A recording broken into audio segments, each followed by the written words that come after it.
Hello everyone, welcome to the next lecture of electronic devices. We are covering chapter number 2 of the book on operational amplifiers. So in the last lecture, and this is lecture number 3.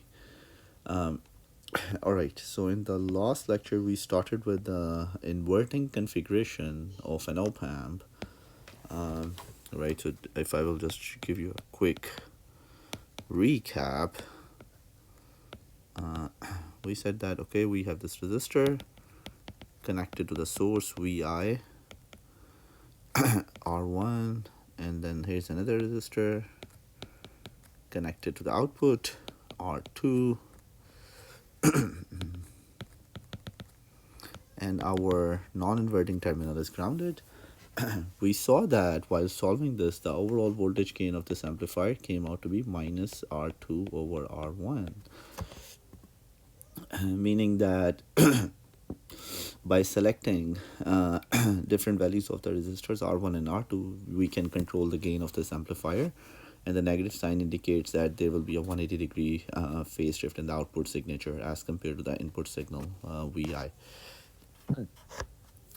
While solving this, we also saw that the input impedance of this amplifier is ideally infinite. We consider that to be an ideal amplifier where our open loop gain was infinite, and which resulted in our V negative equals V positive equals 0, right? And since we know that our V positive equals 0, since it is grounded over here, so our V negative, this also came out to be 0, and then we had this virtual short circuit here. All right.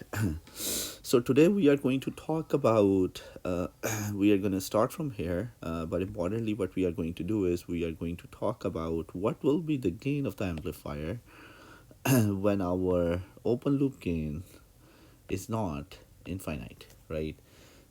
For actual real op-amp 741 ICs, our gain of the open loop gain of these amplifiers is not infinite, although it is extremely large, 10 to the 5, 10 to the 6. However, it is not infinite. So we will see what will be the formula or the relationship of the gain when the open loop gain is not infinite. Excuse me. All right, so effect of finite open loop gain. This means that our amplifier is a non-ideal amplifier. So let me make the circuit.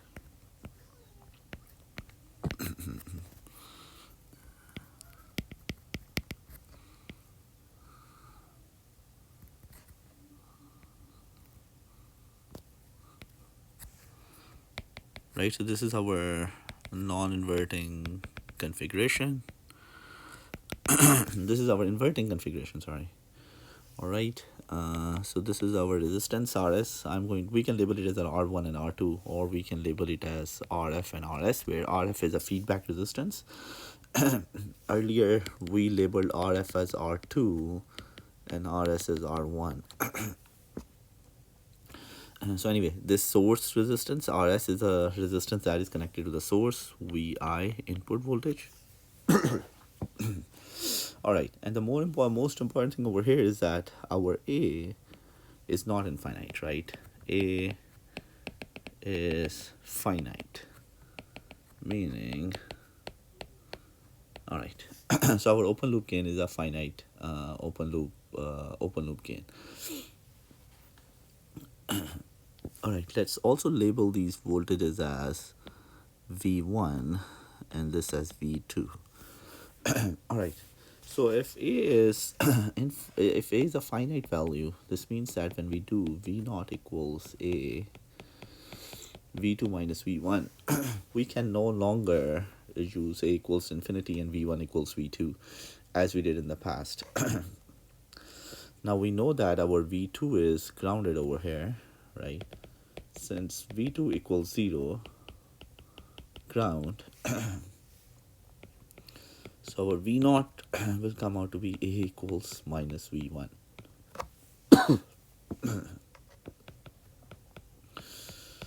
Or V1 will come out to be minus V naught over A. Alright, let's call it 1. Equation number 1. Now since we know that from our op-amp, the input resistance or the input impedance of the op-amps are usually extremely higher, so the currents going into the terminals is 0, right? So I positive equals I negative equals 0. So when this is true, this means that the current that is flowing in this branch, IS, is the same current that will flow in this branch, IF. Alright, so so now let's do the node analysis at this node A. At this node, yeah, okay, alright, let's do this node analysis at this node for V1. So we can see that Vi equals ISRS plus V1. We can replace this V1 value over here. So Vi equals ISRS plus minus V0 over A. I can find the value of IS over here. So IS should be equals to Vi plus V0 over A over RS. Here's the value of the current IS that is flowing through the source resistance. Alright, let's do the node analysis now for this for the current that is flowing through the feedback resistor and the V0. Alright, so if we want to find out now the value of the IF, then our V1 voltage equals to IFRF, right? So this, now we are solving for this branch V1 over here and the current IFRF plus V0.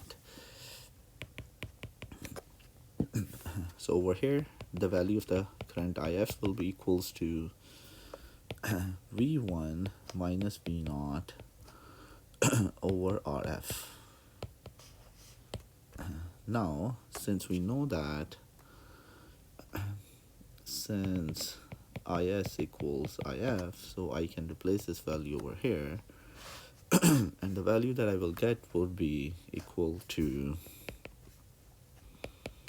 Vi plus V0 over A over RS equals V1 minus V0 over RF. Another thing that we can do over here is we can replace this value of the V1 again from equation 1. Vi plus V0 over A over RS equals minus V0 over A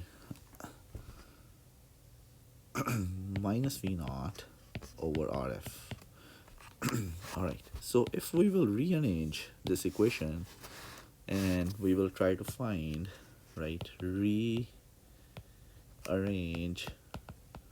to find V0 over Vi, which is the gain value. The value that we will found will be equals to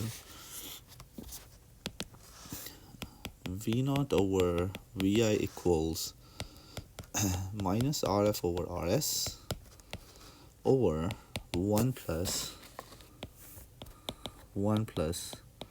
RF over RS divided by A. Alright. So consider this your homework assignment, non-graded, that you can just rearrange this equation number 2, to find out the value of this overall voltage gain, V0 over Vi. And the value you're going to come up with is will be this. Now let's look at this formula in a slightly more detail. So let's discuss, or alright, so in terms of important kind of conclusions that we can draw by looking at this equation is so what will happen, so this equation is when is not equals to infinite. Now consider a equals to infinite. What will happen? And put this over here, right? When this a will be infinite, so this means that this equation will be reduced to again minus rf over rs, right? Can be reduced to this. So this equation for the overall voltage gain of an inverting configuration when the gain is finite, if we will put the a equals to infinite here in this equation number 3, we get back to our previous equation that we calculated for the infinite gain. All right. Another important thing that we can see from here is if we have to minimize in order to minimize dependence of the closed loop gain G on open loop gain A, we should have 1 plus RF over RS should be extremely smaller than A. So what does this condition means? Or so what we have written over here is that in order to make sure that this value G will become as independent as possible from this factor A, what we need to do is to make sure that this factor, the choice of the resistances that we will make while designing the circuit, the feedback resistance RF and the RS, the resistance connected to the source, we need to choose both of these resistances in such a way that the ratio of this plus 1, that this factor should be very smaller than the open loop gain. If that will be true, if this will be true, we can make sure that our closed loop gain is minimally dependent on the open loop gain. All right. Another thing that we need to talk about now is the input and output resistances of the inverting configuration. Input and output resistance of inverting configuration. All right. All right. So input resistance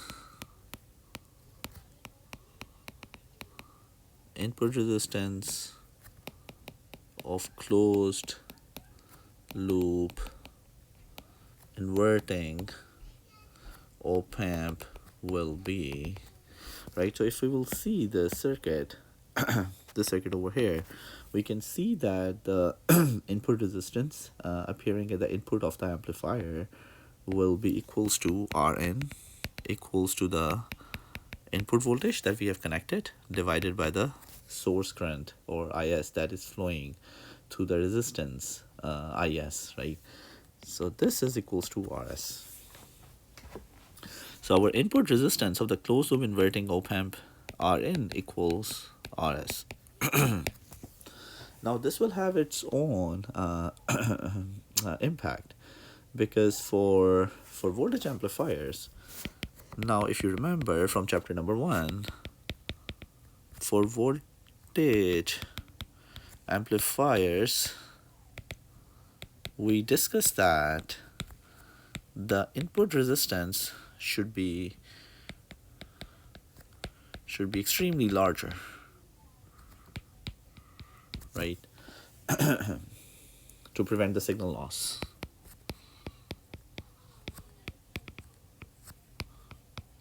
What we call as a signal coupling. Right. So what we want is we want our input resistance over here Rs to be extremely large.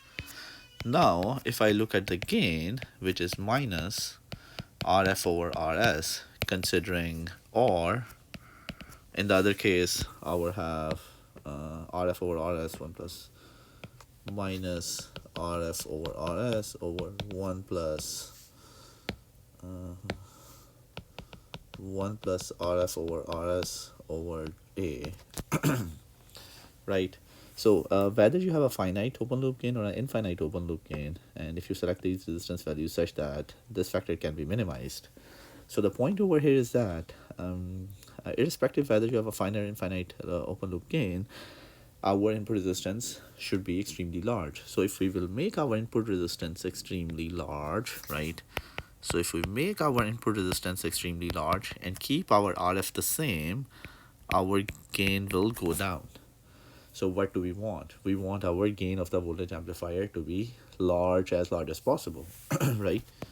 So we want larger gain and larger input resistance. So this is a problem, that we want a larger gain value and we want a larger input resistance. So this can happen by selecting extremely larger feedback resistance, right? So if I want my gain to be larger and I want my input resistance RS to be extremely larger, then of course my RF, this value or this resistance, needs to be extremely larger, even more larger than RS, to get the gain that we want. So the problem that will happen is this RF becomes impractically large, right? So we can come up with an innovative solution to solve this problem, in which we can have a reasonably okay RF value and a reasonably larger RS value and a reasonably good gain as well, without running into a situation where any of our resistor becomes impractical to get. So the problem, so the solution to this problem is selecting a T network. And we are going to see that in the later part of this lecture today, instead of a single RF. Instead of single RF. I'm going to touch upon this point again. Rather than using this feedback resistor, what I'm going to use is, I'm going to use a T network. This kind of a network. I'm going to replace this RF by this network, by these three resistances in a T network. So what will be the impact of this on the gain value of the amplifier? We are going to do that shortly in a few minutes. Alright, so this was an entire discussion on the input resistance of our inverting op-amp configuration. Our output resistance of the op-amp inverting, output resistance of inverting configuration will be 0, taken at the output terminal.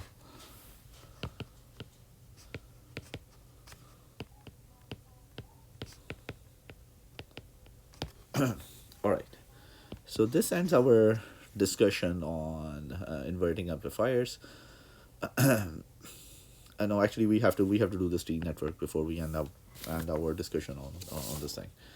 All right, so what we have discussed by now, before I move to the T network, is we started with and what will be the effect of a finite open loop gain.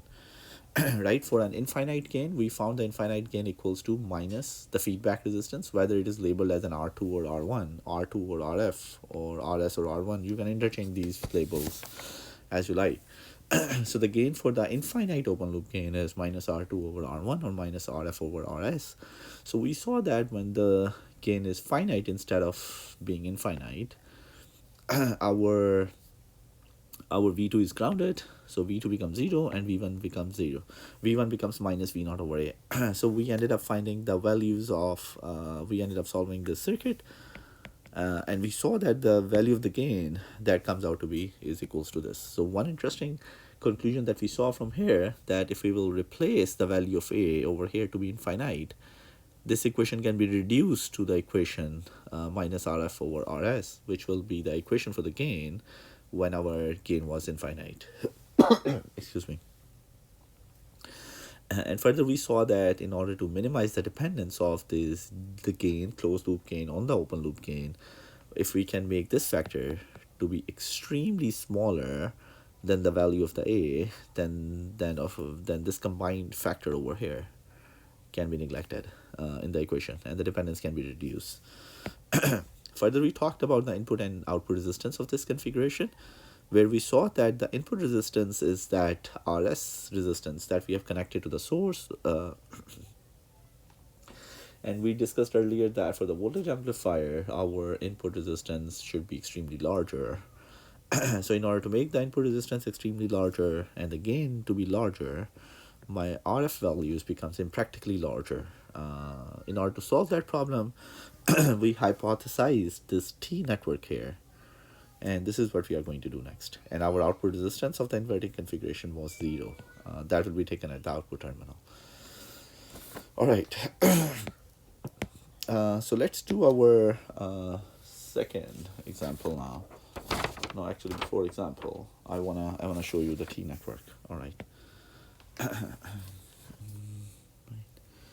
So T network with inverting configuration.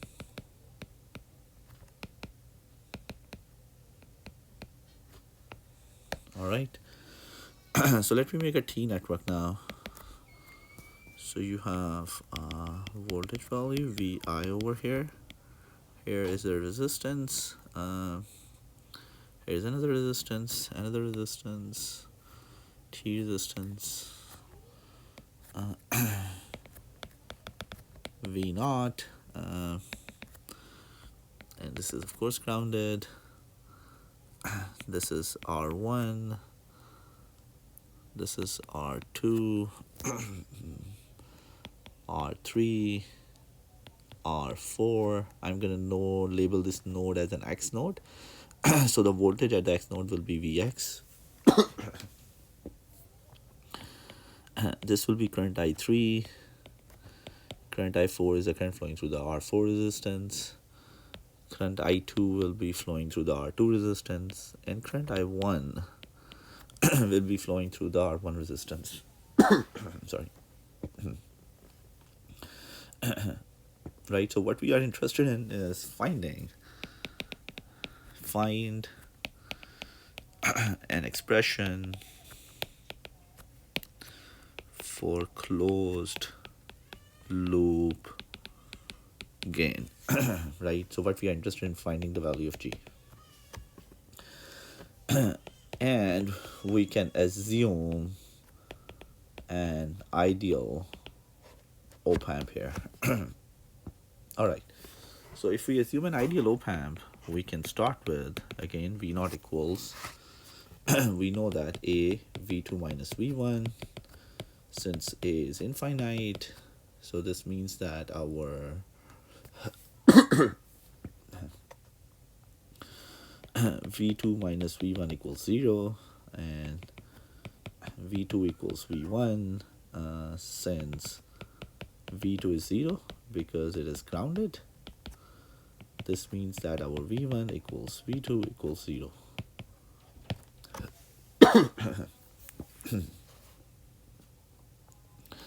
All right.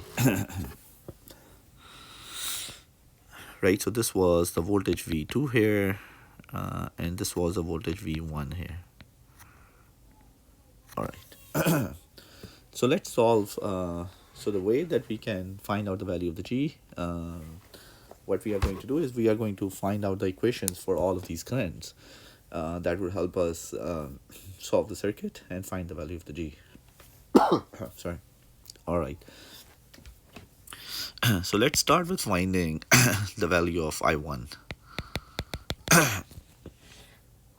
So if I look at the node where we have a V1 voltage,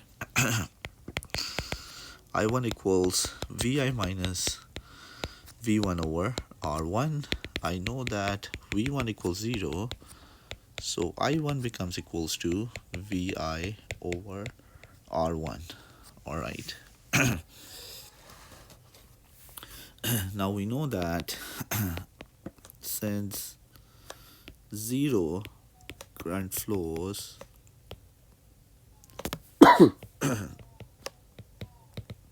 into op-amp terminals, I positive equals I negative equals 0. So this means that I1 equals I2, right? So our I2 would also be equals to Vi over R1. All right, so let's find the, now we are going to find the value of the I3. All right. So in order to find the value of this I3 over here, we can find the voltage Vx at the node. We can solve for that. So our V1 now, let's find I3. So our V1 equals, in order to find the I3, okay? So here is our V1 and Vx. So if we solve for Vx, sorry, solve for Vx,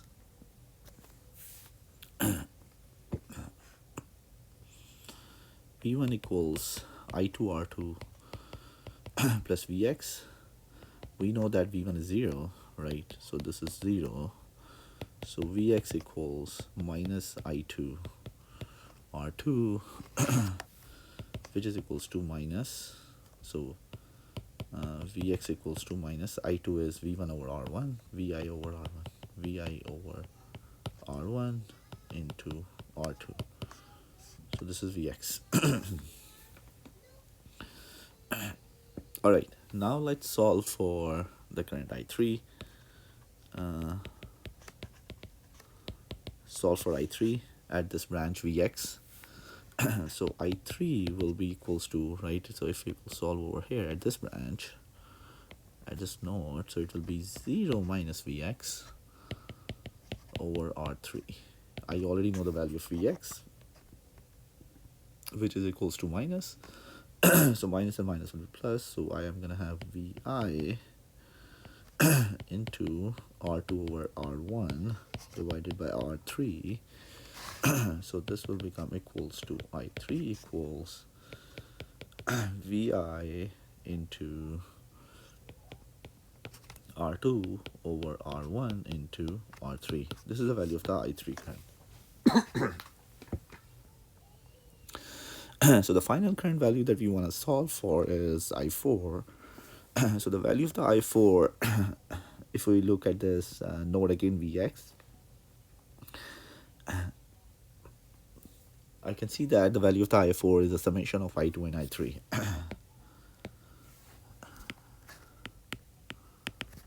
I2 plus I3.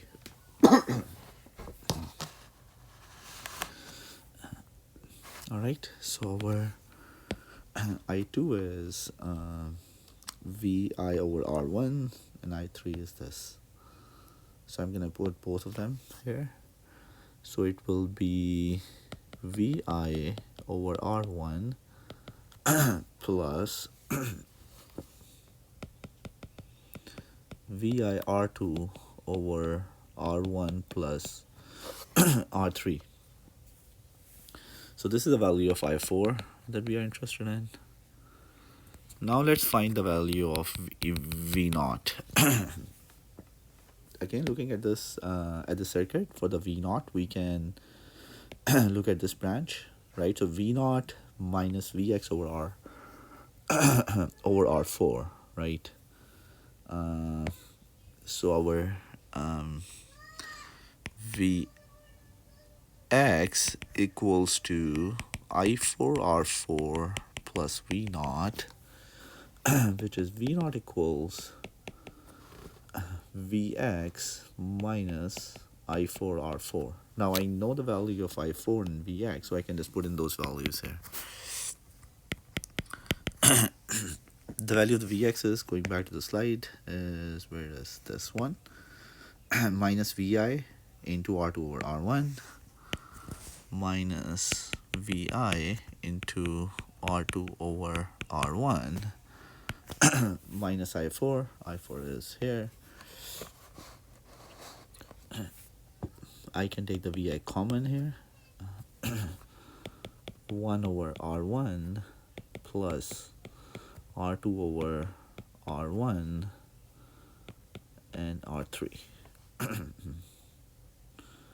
Actually, if I go back, so I3 was R1 and R3, so this should be a multiplication here and not a summation. R1 into R3. Right, because this one was I3 and I3 one was VIR2 over R1 into R3, which is here, VIR2 over R1 into R3. All right.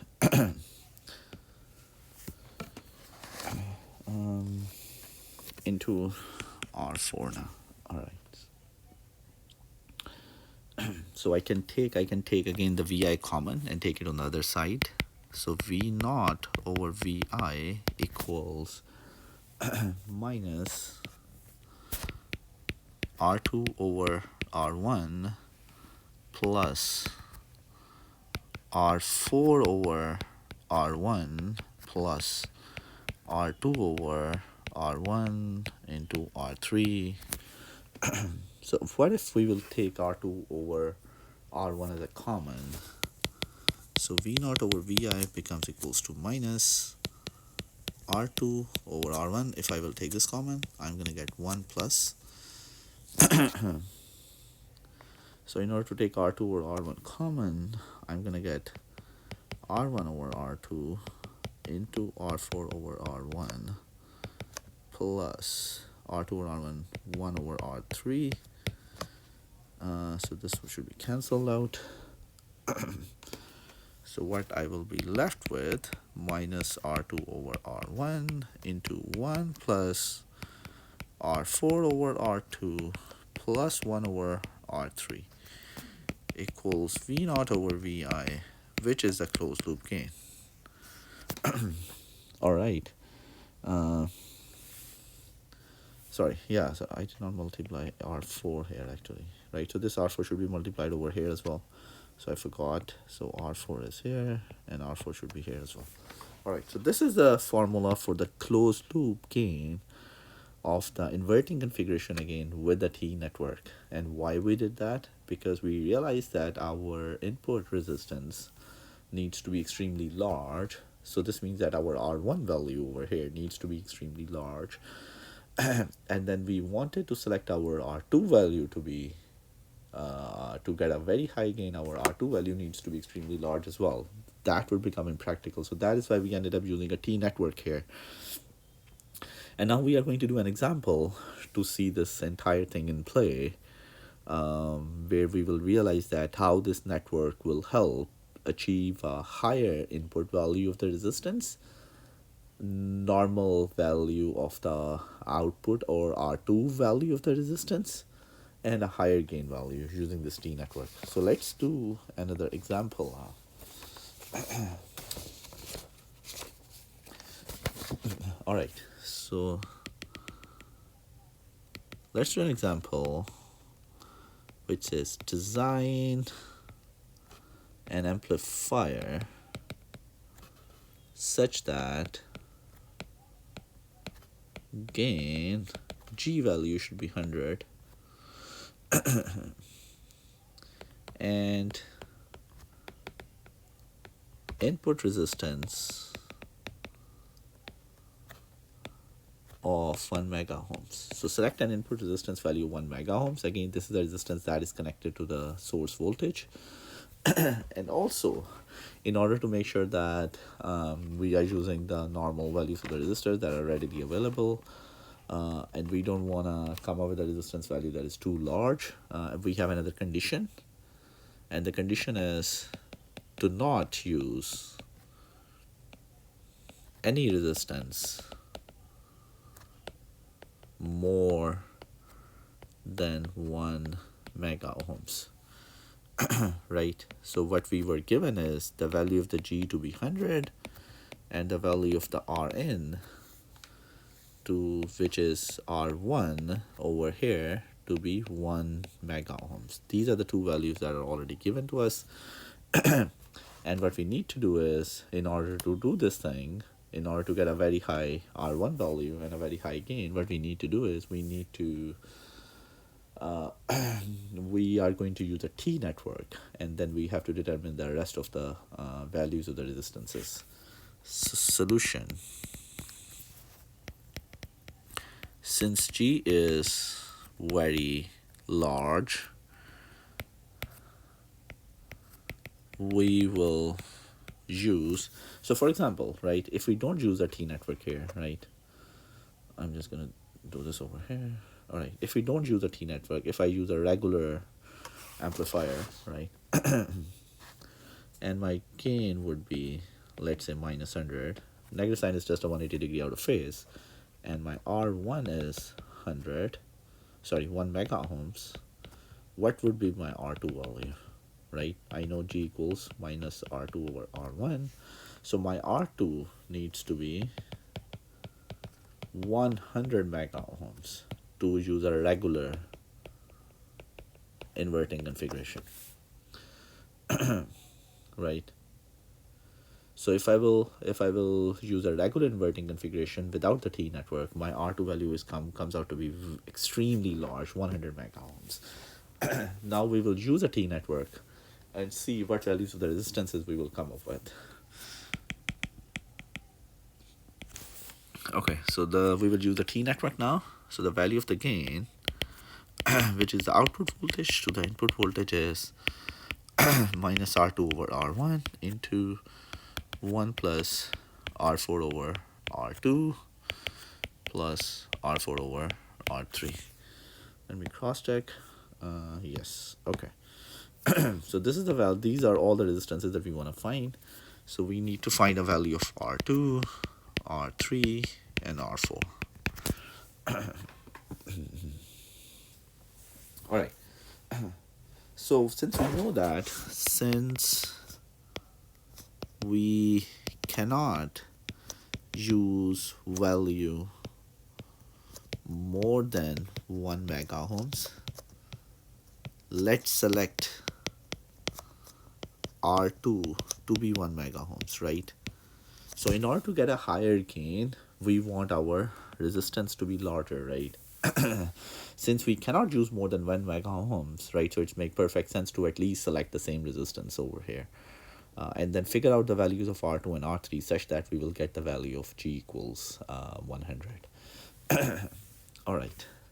So our R2 comes out to be 1 mega ohms, so we ended up selecting this thing. All right.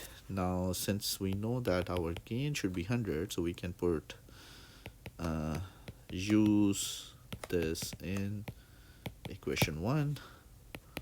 100 equals minus R2 over R1, 1 mega over 1 mega, 1 plus R4 over R2, 1 mega plus R4 over R3.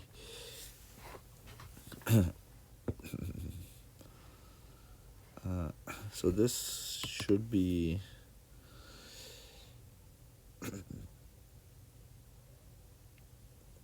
all right. So what we ended up getting is this equation: 100 equals minus 1 plus R4 over 1 mega, R4 over R3. Now we have to determine the values of R4 and R3.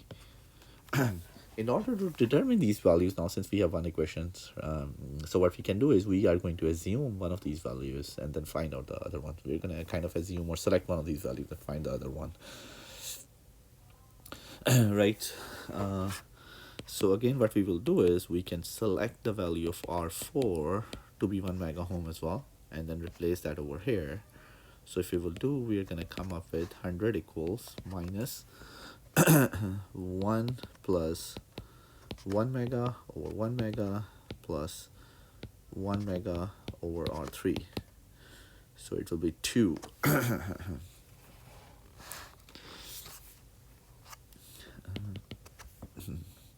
So what we are going to left with, since we are selecting the values of these resistances, so we are 100 equals minus 2 plus 1 mega over R3 please note that I hope that you won't make this mistake over here. This negative sign indicates the 180-degree phase shift here.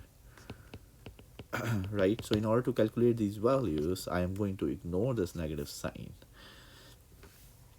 and we can essentially take the modulus of the voltage gain. In order to determine the voltage gain of a 100, we can ignore this negative sign while selecting or finding out the values of these resistances. Right, okay, so what I have now is 100 equals 2 plus 1 mega over R3, 1 mega over R3 equals 98. So R3 equals 1 mega over 98. This comes out to be 10.2 kilo ohms, right? So value of the R3 came out to be 10.2 kilo ohms, and the value of the R1 equals R2 equals R4 came out to be 1 mega ohms. And the value of the gain, the modulus of the gain is 100, and again the negative sign over here indicates the 180-degree phase shift. Now we can see that using T network, our values of our resistances came out to be very reasonable. We have reasonable resistances to work with. If I will go back here, I will see that when we were using a regular configuration without the T network, where our gain was minus R2 over R1, this means that if my R1 is 1 mega ohms, my R2 is going to be 100 mega ohms to get 100 gain value, right? Sorry. And this resistance comes out to be extremely large and impractical. So in order to avoid that, we will use a T network. And we saw that in order to get a T network, the values of the resistances that came out to be are these are very reasonable resistances that we can easily found. So that is why if our gain values are very high and our input resistances that we want are very high as well, we can use a T network to design our inverting configuration of the amplifier. Okay, so with that, we are going to end this lecture, and then in the sorry, excuse me. In the next lecture, we are going to talk about different applications. So now we want to move to application. We will see how these inverting configurations can be used to develop integrators, differentiators, summation circuits, and the different circuits. So we will discuss those applications, and then we will move to the non-inverting configuration as well. All right, with that, thank you so much, and I will talk to you in the next lecture. Thank you. Bye-bye.